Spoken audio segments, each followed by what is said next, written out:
नमस्कार, मैं इंदु बंसल आप सबका अभिनंदन करती हूं अपने खास कार्यक्रम सत्ता के दावेदार में। दर्शकों, किसी भी राजनीतिक दल के लिए गलत दावेदार का चुनाव निश्चित तौर पर पार्टी के लिए नुकसानदायक साबित हो सकता है। हमारे साथ हैं सोनीपत विधानसभा क्षेत्र से ललित बत्रा जी। बत्रा जी, आपका राजनीतिक जीवन कब से शुरू हुआ? देखिए, मैं आपको बताता हूँ कि हमारा सारा परिवार जब पाकिस्तान से यहाँ शिफ्ट हुआ सोनीपत जी, तब से हमारे फादर जो थे वो राष्ट्रीय स्वयंसेवक संघ के कार्यकर्ता थे जी। और सोनीपत में जो 4 लोगों ने संघ की स्थापना की, संघ का काम शुरू किया, he is one of them में थे। तो बाल्यकाल से हम शाखा में जाते थे संघ की। तो वहां जाते जाते 1975 के अंदर इमरजेंसी लगी थी देश में। इंदिरा गांधी ने लोकतंत्र की हत्या करके सभी दलों पर, राजनीतिक दलों पर बैन लगाया था, सभी मीडिया चैनल्स पर बैन लगाया था। तो उसके विरोध में संघ ने डिसाइड किया था पूरे देश में कि हम लोग सत्याग्रह करेंगे और जेल भरो आंदोलन करेंगे। तो राष्ट्रीय स्वयंसेवक संघ ने पूरे देश में ये काम शुरू किया। तो उस समय मैं मात्र 13 वर्ष का था और 9वीं कक्षा में पढ़ता था। तो संघ की योजना से मुझे कहा गया कि आपने भी सत्याग्रह करना है।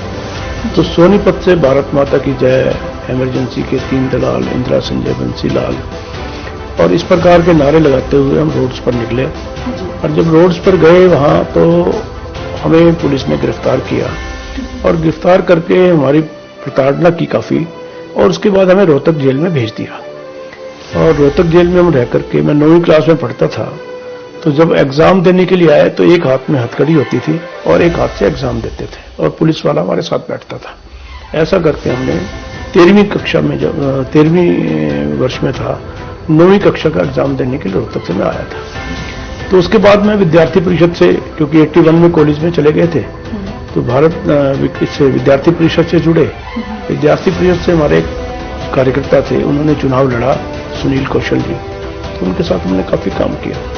बत्रा जी, आपकी सामाजिक गतिविधियां क्या रही? आप सोनीपत विधानसभा क्षेत्र से टिकट की दावेदारी कर रहे हैं, तो आपने ऐसे कौन सी समस्याएं देखी हैं कि अगर मैं सत्ता में आता हूं, मुझे टिकट गिर जाती है पार्टी के द्वारा, तो मैं इन समस्याओं को सबसे पहले ठीक करना चाहूंगा?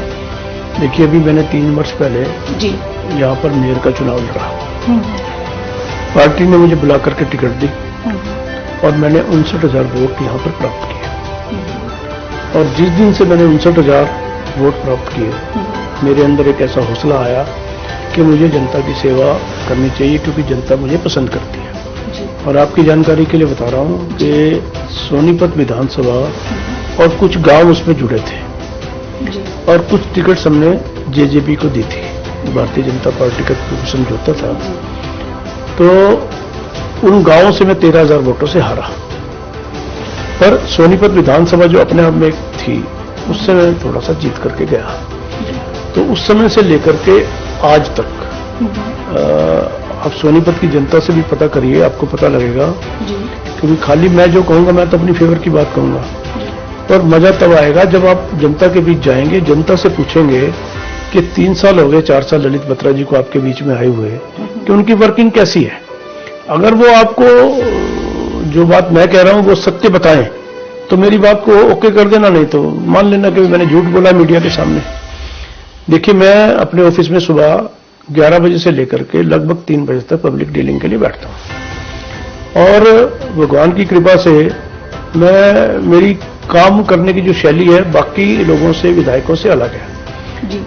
मैं तुरंत मौके पर, मान लो आप समस्या लेकर के आए, मैं आपको ये नहीं कहूंगा भी आप अपना कागज दे जाओ, मेरे पीए को लिखवा दो, मैं फोन कर दूंगा, देख लूंगा, नहीं। आप मेरे सामने बैठेंगे और मैं आपकी तुरंत समस्या का संबंधित अधिकारी को फोन करके साथ के साथ कर दूंगा। और मान लो आपका काम नहीं होने वाला, क्योंकि जरूरी नहीं होता कि 100 की 100% काम हो, तो आपको जानकारी हो जाएगी कि मेरा काम ये ठीक नहीं है और काम इस वजह से नहीं हो रहा।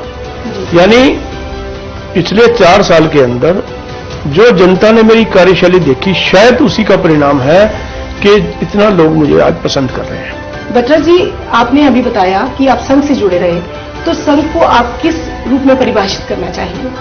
देखिए, संघ एक ऐसी संस्था है जहां पर व्यक्ति निर्माण का काम होता है जी।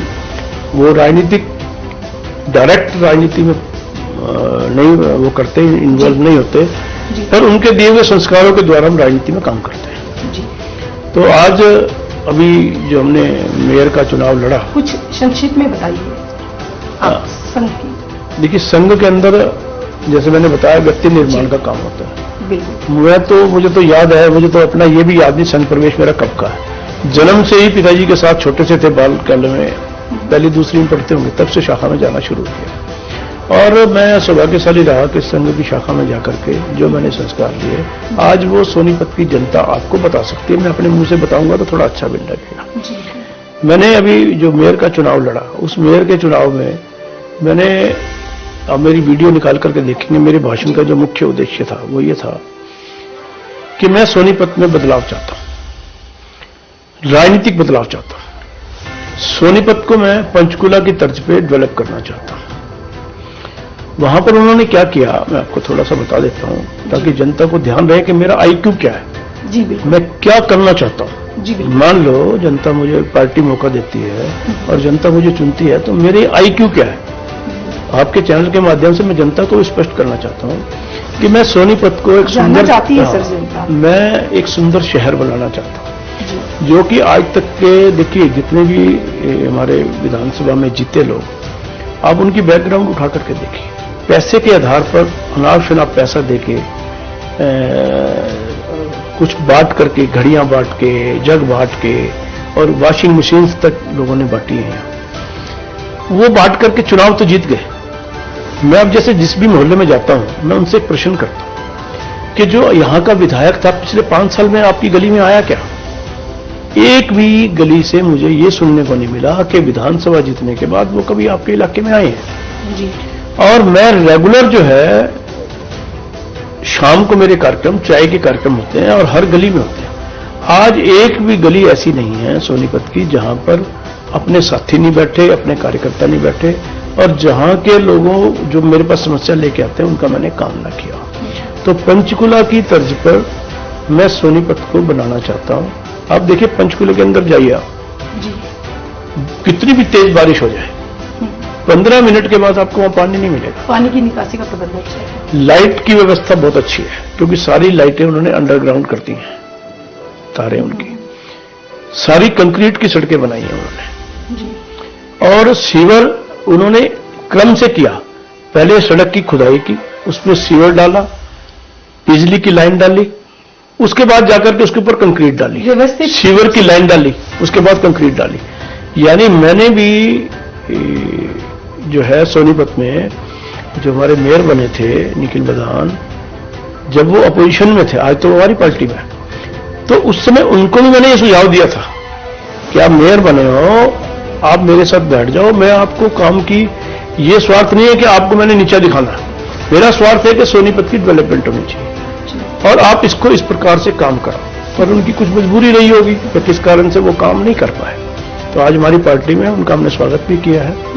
तो मेरी जो है कि अगर मुझे पार्टी टिकट देती है, मेरे पर विश्वास जताती है, जनता मुझे चुन करके भेजती है, तो सोनीपत को मैं पंचकुला की तर्ज पे इसको डेवलप करना चाहता हूं। दर्शकों, अभी आप सुन रहे थे सोनीपत विधानसभा क्षेत्र से भाजपा के लिए टिकट के दावेदार ललित बत्रा।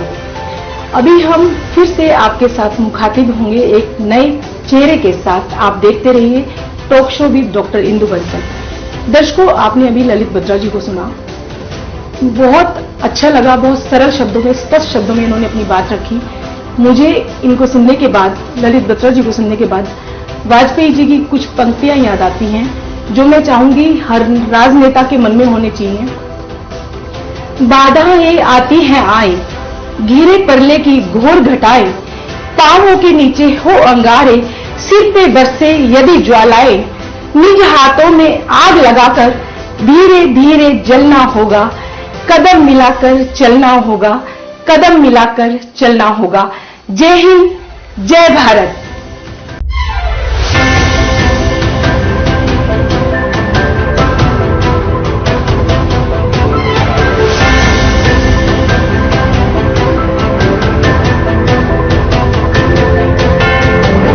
नमस्कार, मैं इंदु बंसल आप सबका हार्दिक अभिनंदन करती हूं अपने खास कार्यक्रम सत्ता के दावेदार में। दोस्तों, हरियाणा में विधानसभा चुनावों के नजदीक आते ही सत्ता में भागीदारी के चाहने वालों की सरगर्मियां तेज हो गई हैं। सभी राजनीतिक दल जोरों शोरों से अपने प्रचार प्रसार में लगे हैं। सत्ता के दावेदार कार्यक्रम के माध्यम से हमारा ये उद्देश्य है कि हम उन चर्चित चेहरों से आपको रूबरू करवाएं जिन्होंने जनता के बीच में रहकर अपनी एक विशिष्ट पहचान बनाई है। आज हमारे साथ हैं पानीपत ग्रामीण विधानसभा क्षेत्र से भाजपा से टिकट के दावेदार रघुनाथ कश्यप जी। कश्यप जी नमस्कार। जी इंदु जी नमस्कार, आपका बहुत बहुत स्वागत, अभिनंदन। धन्यवाद। कश्यप जी, जनता जानना चाहती है प्रत्येक टिकट के दावेदार को, आप अपनी पारिवारिक पृष्ठभूमि के बारे में बताइए, अपने निजी जीवन से जुड़ी हुई कुछ बातें। इंदु जी, पहले आपके सब दर्शकों को मेरा प्रणाम, नमस्कार। जैसा कि आपने पारिवारिक दृष्टि से जानने की चाह की, इंदु जी मैं ग्रामीण परिवेश से संबंध रखता हूं। मेरा जन्म करनाल में एक गांव है गुनियाना, नीलोखेड़ी विधानसभा में, वहां पर 1970 में हुआ। प्राइमरी पढ़ाई जो मैंने की वहीं से की। उसके बाद पास में ही बस्तली गांव है, वहां से मैंने हाई स्कूल किया। तो हाई स्कूल के बाद हम नीलोखेड़ी चले गए। वहां पॉलिटेक्निक से हमने सिविल अभियंत्रिकी में डिप्लोमा किया। उसके बाद फिर हम पानीपत आ गए, करीब 92 में पानीपत में आए और यहाँ से एनएफएल में एक कंपनी में मैंने एक सिविल इंजीनियर के नाते काम करने का मौका मिला। 2 साल के बाद 1994 में हम पानीपत रिफाइनरी में चले गए। तो वहाँ काम करते रहे इंजीनियर के नाते, और काम करते करते वहीं से फिर मैंने एक अपनी छोटी कंपनी, कंस्ट्रक्शन कंपनी बनाई। तो तब से लेकर अभी तक वहाँ काम चल रहा है। उसके बाद देश के कई अन्य भागों में भी मुझे काम करने का मौका मिला। इसके साथ साथ हमारा जो पैतृक कार्य है वो खेती का काम है। गांव में हमारी किसानी है, तो वहां पर हमने बचपन में पशुपालन से लेके खेती तक, हल चलाने तक सब कार्य किए, चाहे ट्रैक्टर चलाने का हो, चाहे हल चलाने का हो, चाहे दूसरे काम करने का हो, जमीन से जुड़े हम आज तक रहे हैं। और जो समाज सेवा का जो भाव है ये भी हमने परिवार से ही आया है। तो मेरे पिताजी सामाजिक जो कार्य होते हैं अपने समाज के, उसमें बहुत अग्रणी कार्य उन्होंने किया, पूरी जिंदगी कार्य किया। कुरुक्षेत्र में हमारा एक धर्मशाला है, कश्यप धर्मशाला करके, उसके निर्माण में जो निर्माण समिति थी वो उसके सदस्य थे, और उसके निर्माण में सबसे एक महत्वपूर्ण जो भूमिका होती है, उन्होंने एक बहुत महत्वपूर्ण भूमिका निभाई। पूरे हरियाणा से छोटा छोटा धन संग्रह करके बहुत विशाल धर्मशाला का निर्माण किया। तो उस दृष्टि से हम भी हरियाणा के जितने संगठन हैं, सामाजिक संगठन हैं, उन काफी संगठनों से जुड़े हुए हैं सेवा के भाव से, और निरंतर सेवा इसमें कर रहे हैं। कश्यप जी, आज की जो राजनीति है वो आपकी नजरों में क्या है?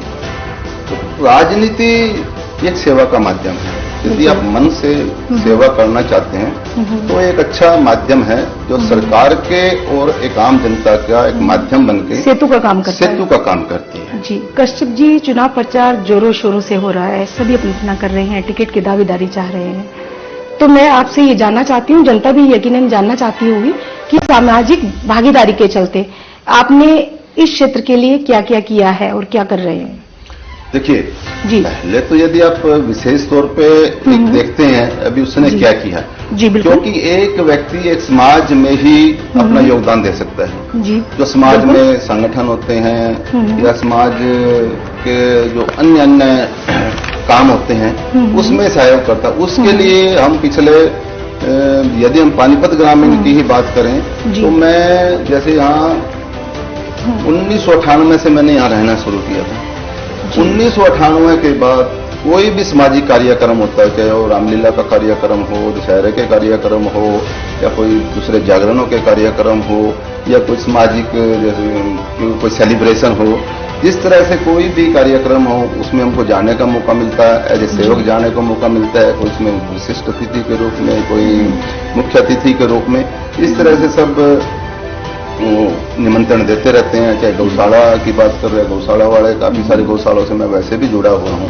धार्मिक काम, सामाजिक काम, इसमें निरंतर हम लोग कार्य कर रहे हैं। और राजनीतिक दृष्टि से देखें, क्योंकि मैं एक भारतीय जनता पार्टी का कार्य करता हूँ, एक पदाधिकारी भी रहा हूं, तो जो अनुशासनिक दृष्टि से देखे, जो पार्टी जिम्मेदारी देती है, संगठनात्मक जिम्मेदारी देती है, दूसरी जिम्मेदारी देती है अन्य, उसमें अपना पूरा सहयोग, अपना मन से, तन से, वो जब धन की तो जरूरत कमी पड़ती है पार्टी में, यदि इस तरह की थोड़ी बहुत जरूरत पड़ती है तो उससे भी, उसमें हम संगठनात्मक दृष्टि से हमने बहुत काम, अपनी दृष्टि से बहुत सारा कार्य किया है। कश्यप जी, अगर पार्टी आपको टिकट देती है, आपको योग्य मानती है कि हाँ आपने जनता के बीच में रहकर काम किया है, जनता का सहयोग आपके साथ है, तो आपके क्षेत्र की ऐसी कौन कौन सी समस्याएं हैं जिनको आप सबसे पहले दूर करना चाहेंगे कि हाँ इन समस्याओं को मुझे दूर करना ही करना है? इंदु जी, जी मुझे याद है जी 2009 का जब चुनाव हुआ, यहां से विधायक इंडिपेंडेंट विधायक बने थे, बाद में वो कांग्रेस के पाले में चले गए। तो 2009 से 2014 तक पानीपत ग्रामीण में 1 रुपए का काम नहीं हुआ। पूरे पानीपत की हर गली, हर सड़क कच्ची थी। उसमें जब बारिश का पानी आता था, घरों में चला जाता था, तो लोग बहुत परेशान थे। एक बार तो जनता ने परेशान होकर तत्कालीन विधायक जी को पकड़ के उसमें भी बिठा दिया था पानी में, इतनी नाराजगी थी। 2014 में जब चुनाव हुए लोकसभा के चुनाव चल रहे थे, वाराणसी में माननीय मनोहर लाल जी प्रभारी थे प्रधानमंत्री जी के चुनाव, तो उस चुनाव में मुझे भी जाने का मौका मिला और मैं राजा तालाब विधानसभा में तकरीबन 20 बूथों में मेरे को काम दिया था माननीय मनोहर लाल जी ने उस समय। तो जैसे चुनाव खत्म हो गए तो हम वापिस आ गए। तो उसके 1 महीने के बाद मनोहर जी का पानीपत में आना हुआ। तो पानीपत में आना हुआ तो उस समय उन्होंने पानीपत ग्रामीण का भ्रमण किया। वो इस कार्यालय पे भी आए थे, जहां पर भी वो आए थे। तो मनोहर जी सब कार्यकर्ताओं से बात की थी। तो जब मनोहर जी ने वो देखा पानीपत का हाल, तो सोनोली रोड पे हमारी बैठक थी कार्यकर्ताओं की। तो उन्होंने सबसे पहले ये कहा, मैं बहुत हरियाणा में घूमा हूं और जो पानीपत ग्रामीण का जो हाल है, जो नरकीय जीवन यहाँ के लोग जी रहे हैं, वो मैंने कहीं नहीं देखा है। और जनता से उन्होंने वादा किया भी जब बीजेपी की सरकार बनेगी, उन्होंने ये नहीं कहा जब हम मुख्यमंत्री बनेंगे, जब बीजेपी की सरकार बनेगी इस बार, तो हम सबसे पहले पानीपत ग्रामीण का विकास करने का काम करेंगे। आज की राजनीति में दृढ़ रूप से हम ये कह सकते हैं कि जीत उसकी है जिसके साथ जनता है। तो एक प्रश्न जनता भी आपसे जानना चाहती होगी और मैं भी जानना चाहती हूँ कि अगर पार्टी आपको टिकट नहीं देती है तो क्या आप निर्दलीय चुनाव लड़ना चाहेंगे? इंदु जी, हम पार्टी में काम करते हैं जी, भारतीय जनता पार्टी में काम करते हैं जी, और पार्टी में अनेक कार्य होते हैं। अब मुझे कार्य जो मिला है वो चुनाव देखना है, आपको गली में जाके प्रचार करना है, पार्टियों की नीतियों पर चर्चा करनी है, समाज में जाके संपर्क बढ़ाना है। जी बिल्कुल। अब माननीय नायब सिंह सैनी जी को मिला है, आपको मुख्यमंत्री बनना है, इस प्रदेश को चलाना है, तो ये हमारी जिम्मेदारी है। बिल्कुल। अब मुझे पार्टी बोलेगी रघुनाथ अब आप जाके चुनाव लड़ो, मैं चुनाव लड़ेगा। जी। पार्टी कहेगी किसी दूसरे को बोलेगी, वो चुनाव लड़ेगा। तो हमारे यहाँ कोई ऐसा कंपटीशन नहीं है अभी उसको क्यों दे दिया, मुझे क्यों दे दिया, मेरा नंबर था, मेरी संख्या ज्यादा है, उसकी संख्या कम, उसे नहीं किया। ये सब पीछे चली गई हैं ये बातें। ये पार्टी की वो जो उसको पार्टी की विचारधारा का नहीं पता है। हाँ, कुछ लोग हैं नए आए हैं, दूसरी पार्टियों से आए हैं, या कुछ काफी सारी अपेक्षा लेके आए हैं, पूरे फोटो लगा देंगे, सड़कों को लाल पीला कर देंगे, नाम लिख देंगे, भारतीय जनता पार्टी के प्रति आप पूर्ण रूप से समर्पित हैं। बोलेंगे हाँ मेरे दावेदार होगी। देखो पार्टी को सबसे पहले तो ये लगना चाहिए क्या ये असलियत में हमारा कार्यकर्ता है, या पार्टी को अपना समझता है। देखो जब हम परिवार में रहते हैं, परिवार में अब बड़ा भाई है, उसको शायद ज्यादा मेहनत करता है, कमा के भी लाता है, छोटे हैं वो काम भी नहीं करते, वो खाते भी हैं। तो ये तो परिवार है, जिसको जो जिम्मेदारी मिली है वो जिम्मेदारी करेंगे। तो हमारा ऐसा ना, यदि मेरा ऐसा होता तो 14 में मैं बिल्कुल, अभी तो मेरा कुछ भी प्रचार नहीं है, इससे 10 गुना प्रचार था 2014 में, 19 में। तो जब भी ऐसा करते, ऐसा नहीं है, वो तो जो हमारा काम है पार्टी की सेवा करना, चाहे हमारी पूरी जिंदगी में निकल जाए। हाँ, इस अगला जन्म मुझे लेना पड़ेगा तो पार्टी की सेवा करने के लिए हम जन्म लेंगे। दर्शकों, अभी आप सुन रहे थे पानीपत ग्रामीण विधानसभा क्षेत्र से रघुनाथ कश्यप जी को, जो भाजपा से टिकट के दावेदार हैं। हम भी ये चाहते हैं कि उपयुक्त दावेदार को पार्टी टिकट दे और वो विजयी रहे। हम आपसे फिर मिलते हैं सत्ता के एक नए दावेदार के साथ। तब तक आप बने रहिएगा talk show with doctor Indu Bansal में। जय हिंद, जय भारत।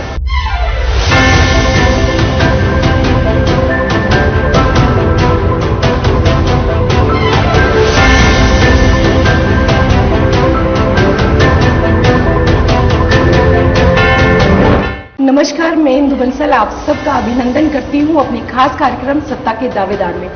दर्शकों, हरियाणा विधानसभा चुनाव 2024 के नजदीक आते ही सभी राजनीतिक दल जोरों शोरों से प्रचार प्रसार में लगे हैं। सभी राजनीतिक दलों में टिकट के दावेदारों की लंबी लंबी लाइनें लगी हैं।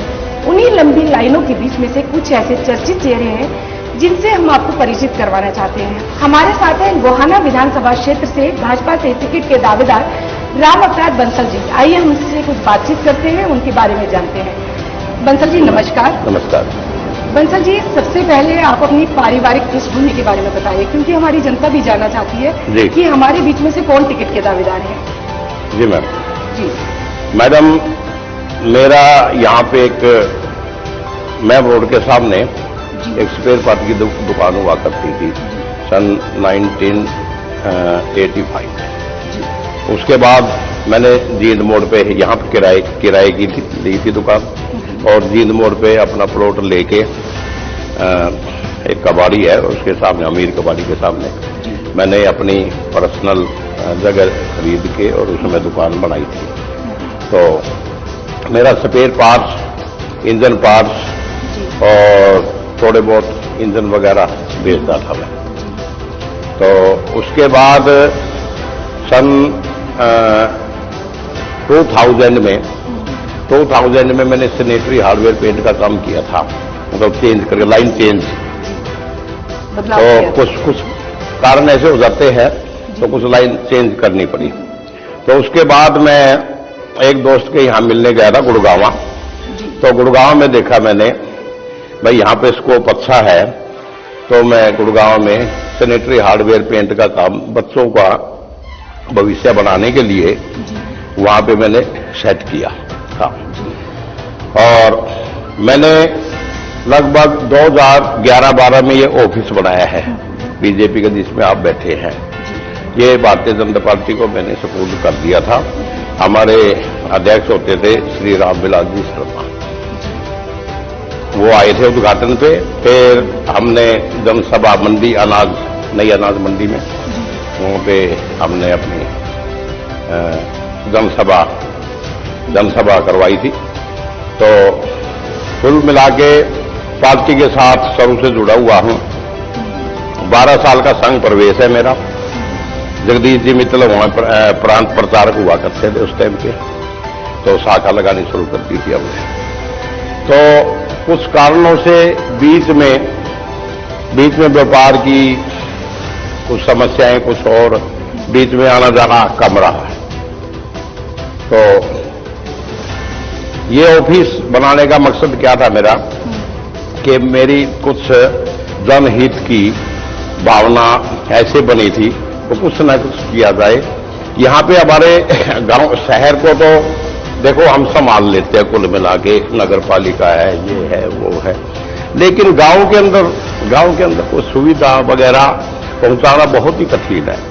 गांव के सबसे बड़ी बात यह है कि गांव के अंदर हमारे वहां के जो भैंस है और है, मतलब हमारे जो पशुधन है हमारा, वो बेचारा मतलब काफी बीमार होके ये वो इतनी देखभाल नहीं हो पाती। सबसे बड़ी बात हमारी है पशुधन का बहुत हमारे को लॉस हो रहा है गांव के अंदर। नंबर दो हमारे छोटे छोटे बच्चे कई बार ऐसी बीमारियों से मर जाते हैं वहां पे, तो मेडिकल सुविधा नहीं है जो होनी चाहिए। और उसके बाद नंबर 3 पे आता है शिक्षा। नंबर 3 पे शिक्षा आती है। शिक्षा प्रणाली देखो ये भी बहुत जरूरी है। छोटे छोटे बच्चे स्कूल में पढ़ते हैं, प्राइवेट स्कूलों में उनको छोड़ना पड़ता है। जी आप अभी सब कुछ बता रहे हैं कि आप किस तरह से करना चाह रहे हैं, क्योंकि लोकहित को आप हमेशा ध्यान में रखते हैं। देखो जनता भी आपसे ये जानना चाहती होगी कि राजनीतिक जीवन की शुरुआत कहाँ से हुई, क्या प्रेरणा मिली आपको, कैसी प्रेरणा मिली आपको? राजनीतिक हाँ, मुझे राजनीति में आना चाहिए। जी जी मैम। जी तो श्री मनचंदा जी, डॉक्टर मनचंदा जी थे उस टाइम जिलाध्यक्ष थे। उसके बाद हमारे क्या नाम ये, हाँ डॉक्टर भक्तराम गोयल जी, डॉक्टर भक्तराम गोयल जी है जो, वो हमारे अध्यक्ष बने थे, जिलाध्यक्ष। उस टाइम उनके साथ मैंने काम किया है। उसके बाद व्यापार मंडल का बनाया था मेरे को वो आने का, तो व्यापार मंडल में देखा है जो भी काम होता पार्टी, छोटे मोटे काम, रामफल को लीजिए, हमारे महामंत्री होते थे उस टाइम यहाँ पे हरियाणा के। तो उसके बाद मेरे को इसमें यहाँ का है ना, यहाँ का मंडल अध्यक्ष बना दिया मेरे को। मंडल अध्यक्ष में काम किया मैंने यहाँ पे। फिर उसके बाद हमारे नरेंद्र जी दैया युवा मोर्चा के जिलाध्यक्ष होते थे सोनीपत में, तो उस टाइप पे मैं उपाध्यक्ष की उपाधि थी मेरे पास। दर्शकों, टिकट किसको मिलती है ये तो आने वाला समय ही बताएगा, लेकिन प्रत्येक राजनीतिक दल को ये ध्यान में रखना होगा कि जीत निश्चित रूप से उसकी होगी जिसके साथ जनता है।